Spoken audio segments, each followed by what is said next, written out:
Hi, I'm Patrick Dunnican. At Gibbons, we believe that citizens need to be informed about the complex issues that affect their lives. That's why we're proud to support the programming produced by the Caucus Educational Corporation and their partners in public television. State of Affairs with Steve Adubato is brought to you from the Agnes Veris NJTV studio at 2 Gateway. Funding has been provided by the law firm of Gibbons, P.C., RWJ Barnabas Health, the Northeast Regional Council of Carpenters, International Union of Operating Engineers, Local 825, Verizon, NJ Best, New Jersey's 529 College Savings Plan, turn a dream into a degree, and by New Jersey Resources. Promotional support provided by NJ Biz, All Business, All New Jersey, and by Meadowlands Regional Chamber, building essential connections that drive business growth.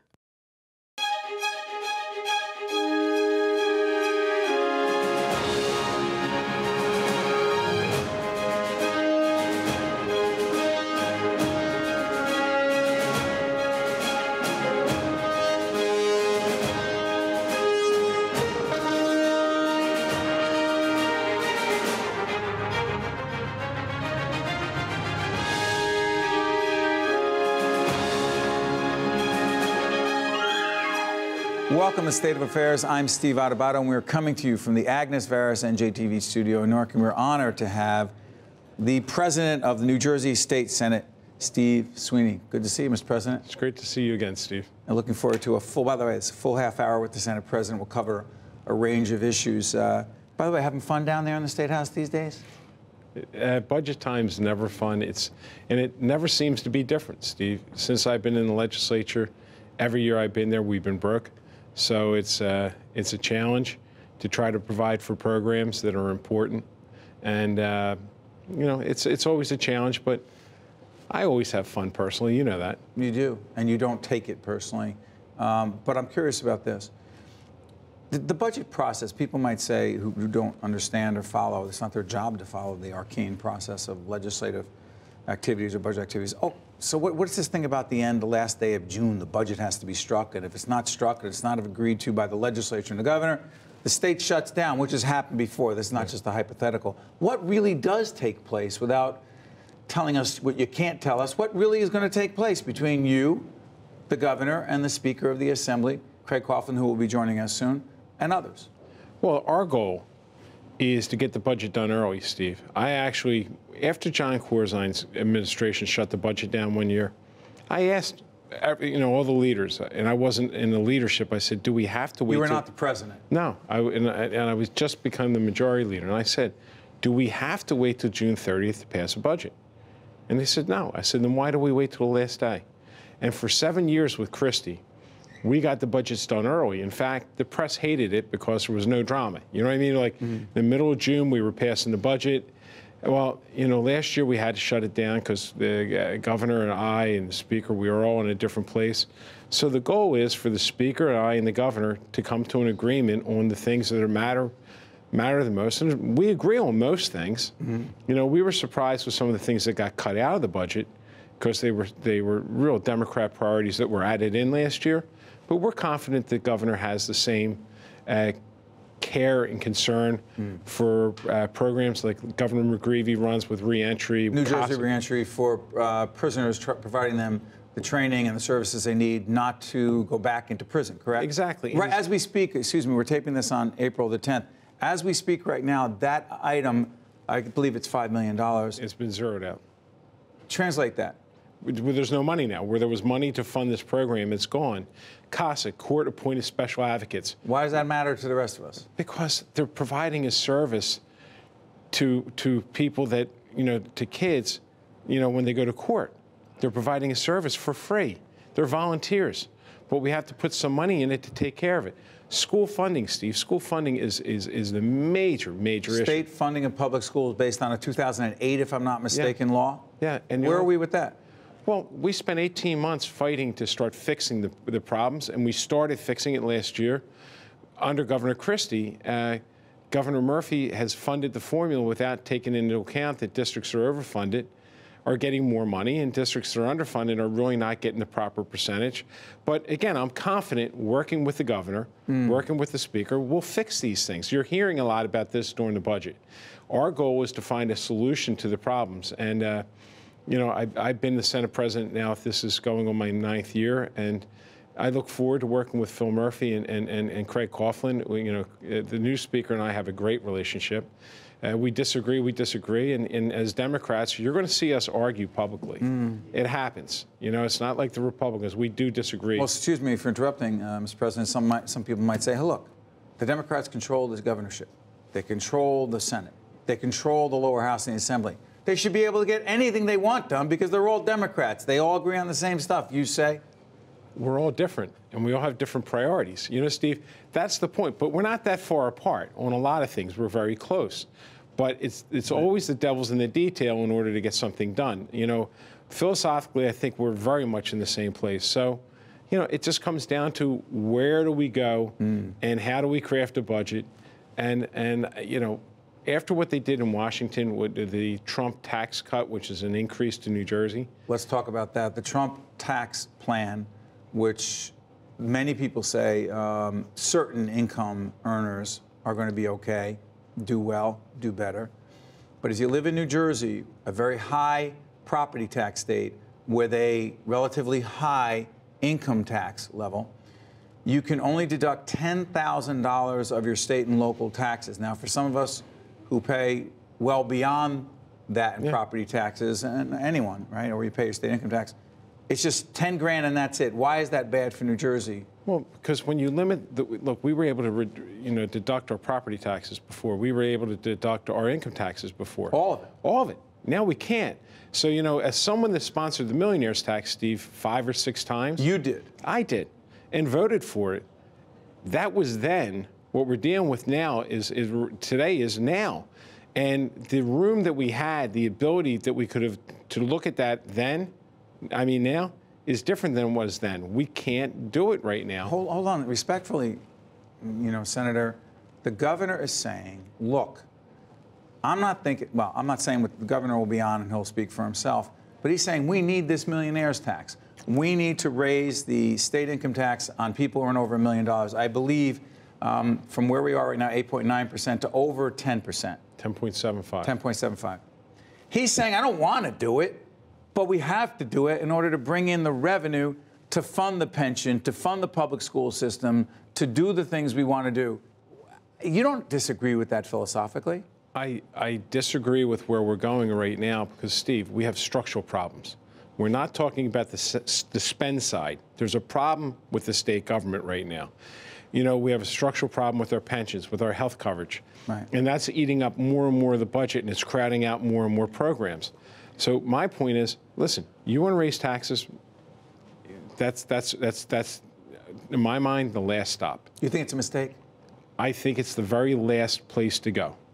Because, Steve, we're having an affordability issue in this state. And when people say, well, they can afford it, millionaires can afford it, it's very popular politically. Tax them. Again, I sponsored the bill. I moved the bill. So you believe in it philosophically? Except that not now, not after what happened with Trump. So I'm saying I'm not ruling anything out, but they're of the last resort, not the first. Are you worried about losing? We've had some disproportionate Republicans. We had the Republican budget officer, right, Jackie, in the Assembly on today, Assemblyman DeMaio, come on and say, look, we're going to lose higher income New Jerseyans who have the option of moving to Pennsylvania with a lower income tax, Florida with no income tax, New York with a slightly lower income tax. Are you worried about the same thing? I'm very concerned about it. And again, I keep going back. I sponsored it. But it's different today than it was a year ago because today we're dealing with the federal so-called tax cut that was actually a tax increase and doesn't give us the ability to have our high earners write it off. It's a problem, Steve. It's a big problem. But Mr. President, you say instead of the millionaire's tax, you introduced the idea of a corporate tax increase. Yeah. Explain that to folks. Listen, I looked at that, and I'm not even sure about that at this point. But I looked at that as, look, if you're looking at who was the winners under the Trump tax cut? They were C corporations. You have C corporations, which are large companies that are in New Jersey. They're going to get $2.9 billion. I have a friend who owns a grocery store. It's going to get like $7 million in tax, in tax benefit from what Trump did. He's not selling one more gallon of milk, not one loaf of bread. So this is a windfall. And I was looking at, and I'm trying to compromise, Steve. You try with the governor. Trying to compromise, of course. But as I'm looking at it, until we really start talking about the spend side, we can't just keep going and raising taxes. We have to have a conversation that you have to fix both sides. It's a scale, and if you get out of whack too much, then it doesn't work. Okay, talk about spending. Are there specific cuts that you say to yourself, or reductions in state government services, where you say, you know what, we shouldn't be spending this money anymore, and we could save those dollars and put less pressure on the need to potentially tax? Steve, I talk about this. Right now, we got 600 school districts in the state of New Jersey. Some don't have a high school. Yeah, some don't have high schools. Well, in other states like Maryland, they switched from local school districts to county school districts. You could go to 21 school districts instead of 600. But that would be really a radical decision. So we started looking at it. We said, why don't we look at K to 6, K to 8, and just make all school districts K to 12? Because the 6th and 8th grade schools are going to the high school. What we found out is those school districts do not coordinate curriculum with the kids going to high school. That's the number one problem. Right. But we could reduce school districts from 600 to 320. When I start talking about spend side, and you know something? How would that save money, by the way? Well, because you're going to have 280 less superintendents, boards, education. And listen, it's not the end all to be all, but the pension, Steve. Look, we did benefit reforms in 2011 that if we didn't do them, the pension system today would have been bankrupt. The public employee pension situation. Yeah. When you, and largely Governor Christie, came together and said, we must do this, the keys to that were A, asking more of public employees that they sacrifice more, B, a formula in which the state of New Jersey would put more dollars into the public employee pension fund over time. It's been very hard to keep up with that. Anything else I'm missing? No, but listen, Steve, we saved $120 billion by making changes that we didn't want to do. But leaders don't get to do what they want to do. They do the right thing. We changed it. We saved it. The pension system would have been broke for teachers last year. Now, we need to do further changes. There was a report from Tom Byrne and Mr. Healy. Tom Byrne, who was a former, I think, co-chair of the Pension Commission that examined this. And they're not that far off on what they're looking at. And when I say structural problems, Steve, we're going to be up to $6 billion in pension payment, which means... out of a $36 or $37 billion budget, $6 billion will have to go to the pension payment? It'll be $40 billion at the time we get there, the way we're going. And Steve, it's just like the spend, like we talk about spending and creating new programs now. If this is the first installment, and I agreed to all the tax increases, what taxes are next year? You know what I'm saying? Because I got to fund the programs the following year, the following year, and the following year. That's why we have to deal with the pension. The pension payment, if they hadn't screwed around with the pensions, going back to Whitman, you mean not make payments? Yeah, We're up against a break right here. I promise I'll get it. You stay right there. Yeah. We are talking about an issue that matters to everyone in the state, is the public employee pension crisis. We're all impacted by it. We're here with the Honorable Senate President Steve Sweeney. We're coming to you from the NJTV studio in Newark, the Agnes Veris studio in Newark. We'll be right back right after this. To see more State of Affairs with Steve Adubato programs, visit us online at stateofaffairsnj.org. If you would like to express an opinion, email us at info@caucusnj.org. Find us on Facebook at facebook.com/Steve Adubato, PhD. And follow us on Twitter at Steve Adubato. Welcome back. I'm Steve Adubato. The gentleman you're about to see on camera is the Honorable Steve Sweeney, President of the State Senate in New Jersey. Finish the whole discussion about public employee pensions. What's at stake for all of us, and why does it have to get addressed? Well, Steve, if they hadn't screwed around with the pensions in the past, the pension payment would be $1 billion. This year, we're putting $3.2 billion in. That's $2.2 billion. We don't have to go to other programs, obviously, because we don't have the money. So the pensions are going to continue to just grab all the dollars coming into the budget, which means programs that we care about aren't going to get funded. So there has to be a discussion, a new set of discussions going forward with the administration, with the labor unions, sitting down and talking, saying, what do we do for the new workers? What can we do? Versus those that are grandfathered. Yeah, what can we do to fix these things? There's things called pension averaging, Steve, where you know, like you hear about people getting jobs and boosting their pensions at the end. Well, there's discussions about pension averaging, which is they average what you made through your career, and they base your pension off that. Not the highest salary, which is right now, which is pretty high. But the point is, we have to have discussions on this. Can I get some quick answers, hopefully, to some things? Sure. Minimum wage, $15 an hour minimum wage in the state of New Jersey, make sense? It makes sense if we do it right. And again, this is where the governor and I agree, and I think and the speaker agree. We all agree on the idea of $15 minimum wage. It's what exemptions do you make in it, Steve? You know, and these are questions. What about the guy that owns the bagel shop or the woman who owns a bagel shop with 3 employees?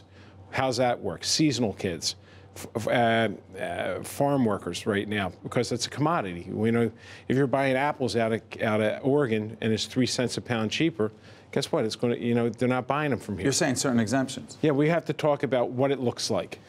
How about this one? Legalizing marijuana in the state of New Jersey, yes or no? 1,000% on board. 1,000%. Yeah. So some of your colleagues, like Senator Ron Rice, has said, let's decriminalize marijuana, not legalize it, you say? I'm against decriminalization because that's actually legalizing an illegal activity. If you legalize it, then you can regulate it and manage it and get the stuff off the corners. You know, Steve, or it would make no sense to buy stuff on the corner. So I have the greatest respect for Senator Rice. I'm thrilled that he's going around holding hearings. He's got a discussion going, but I'm for legalization. Do this. Again, this may change soon after we're taping this program on April the 10th. The issue having to do with the nuclear power subsidy down in a $3 million nuclear power subsidy, PSEG involved in this, one of the underwriters of public broadcasting and of what we do. You have been in favor of that subsidy. Yeah. Because? Because if we lose 39% of our power, it's going to cost more. It's not going to be cheaper. It's supply and demand, Steve. You know, you see a fight right now on pipelines coming into the state. You know, there's a big battle over that. Well, it'll cost more to generate power. It'll be generated out of the state and shipped into the state. We're going to lose $2 billion of economic impact from the thousands of workers that are affected by that. And it's a zero carbon emission. You know, so it's actually the best deal we have on the table. But don't we need, in terms of a comprehensive energy policy, I'm not advocating for the administration to do it for themselves, don't we need all the different sources of energy? We do. We need gas. We need nuclear, we need solar, and we need wind. We need to have a diversified energy portfolio. And if we don't keep the nuclear piece in, the other ones won't work, because solar and wind are very expensive. Very expensive. So you need gas and you need nukes to try to keep the cost down, even though we're talking about a potential. Listen, all we're doing is passing a bill that gives the potential for a subsidy. There's no guarantee. And Ralph Izzo the other day, the head of PSEG, announced they were cutting gas prices on average 75 cents. Worst case, I mean $75 a year. Right. That's the average. The worst case scenario is $31. If they can demonstrate there's a need, they have to demonstrate the need. Real quick on this before we let it go, someone says, hey, wait a minute, are you creating a precedent with this subsidy for other utilities, you say? No, we're not. There's a one-shot situation. Yeah, because it carries so much of our energy portfolio. Let's do this. I'm curious about a couple of areas, but one of them I want to get to has to do with early child care, if you will, birth to 3, prenatal care. Where does this fit into your agenda? Steve, you know, Senator Ruiz. Teresa Ruiz, representing this area right up here, who is in the leadership? Is the Senate Pro Tempore. She's my She's partner. a new mom, I know that. She's a new mom. She's my partner, but she's been the strongest advocate for early childhood education. And we actually look at it as we would love to get it from birth. Yeah, I'm not talking just the universal pre-K, 4 to 5. I'm talking about birth. Go ahead, talk about that. We're talking from birth, because 85% of the human's brain develops from birth to 5 years old. That's right. So the sooner we get young people, Steve, I have a daughter with Down syndrome. She went to, we took her to classes, early intervention, as soon as she was born. And here's a child with a disability that was learning right out of the gate. She benefited from getting a child early on, strengthens that child's intelligence and their ability and their ability to deal with conflicts. You know, it just makes that child so much more of a reliable or competent or steady person going forward. By the way, before we get off this, you and I have been talking on the air for a lot of years and off the air at times. How's your daughter doing? Steve, she's amazing. You know, How old is she? She's 25. She works at a daycare center. She's so proud to bring home a check. Whenever people say you light up when you talk about her, but because what I learned with Lauren is she did everything the hard way. We take things for granted because they just come to us, and that was the greatest gift I got from my daughter. Is the understanding of all the hard work that goes on. So I don't take anything for granted. You know, we're very blessed. You know, we really are very blessed. By the way, one time you told me it's part of the reason why you went into public life. It is. It is the reason. Infrastructure, Gateway Tunnel.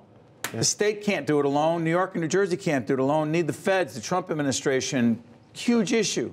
Well, we're fortunate. Senator Booker has done a great job. With United States Senator Cory Booker? And Senator Menendez, along with their counterparts, to make sure money was included this year. Over New York, Schumer and Schumer. Gillibrand? Yeah, and we had a great advocacy here with, it was bipartisan. It was Tom Kaine, it was Joe Carrillos, it was Bob Gordon, it was Loretta Weinberg, it was myself and others that we went to the Port Authority.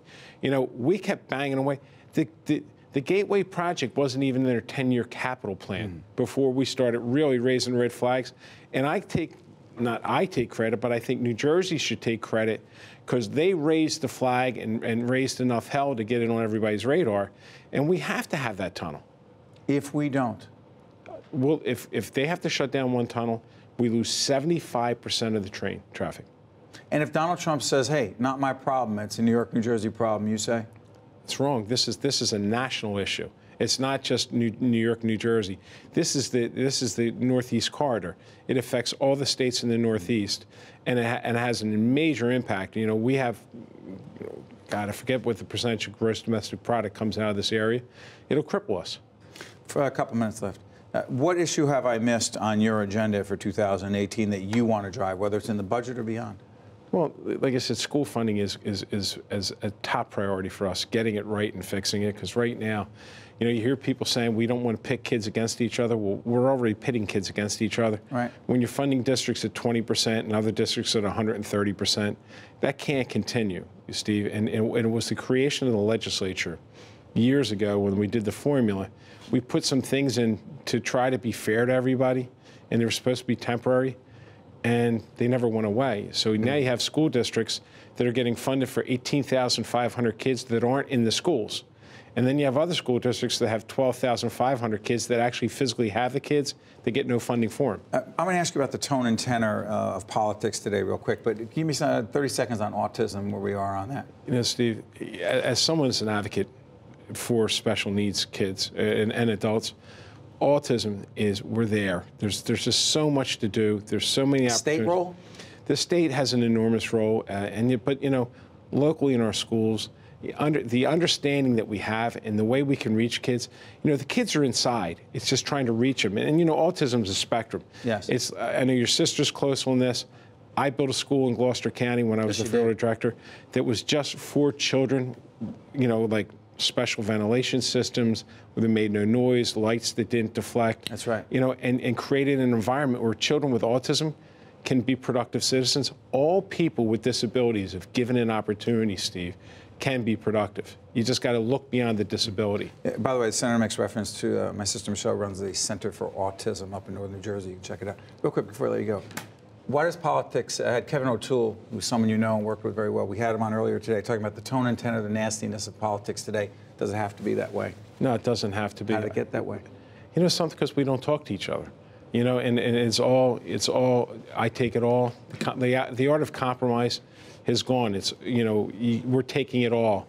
one way or another. There's no like bargaining or reasoning. I love Kevin. Kevin's a friend of mine. He's doing a great job at the Port Authority. You know, he was supported by Democrats. Yep. A few seconds left. Go ahead. You know, so we got to stop fighting. It doesn't have to be this way. No, not at all. We are going to monitor the tone and the tenor in the State House, and I want to thank you, the Honorable State Senate President Steve Sweeney, for joining us on State Thanks, of Affairs. Steve. Thank you. Thanks, buddy. Stay right there. That is it for this edition of State of Affairs. Let's continue the conversation. Follow me on Twitter at Steve Adubato. I promise you, we'll see you next week. Thank you very much. State of Affairs with Steve Adubato is a production of the Caucus Educational Corporation, celebrating over 25 years of broadcast excellence. State of Affairs with Steve Adubato is brought to you from the Agnes Veris NJTV studio at 2 Gateway. Funding has been provided by the law firm of Gibbons, P.C., RWJ Barnabas Health, the Northeast Regional Council of Carpenters, International Union of Operating Engineers, Local 825, Verizon, NJ Best, and by New Jersey Resources. And by these public-spirited organizations, individuals, and associations committed to informing New Jersey citizens about the important issues facing the Garden State. You may not have heard of TAVR. Raj and Sandhya have. It's the minimally invasive alternative to open heart valve replacement. RWJ Barnabas Health is New Jersey's leading TAVR provider, and we continue to perfect it. Patients are often back to their lives in just a few days. Innovative valve replacement surgery, because you can't be replaced. RWJ Barnabas Health. Let's be healthy together.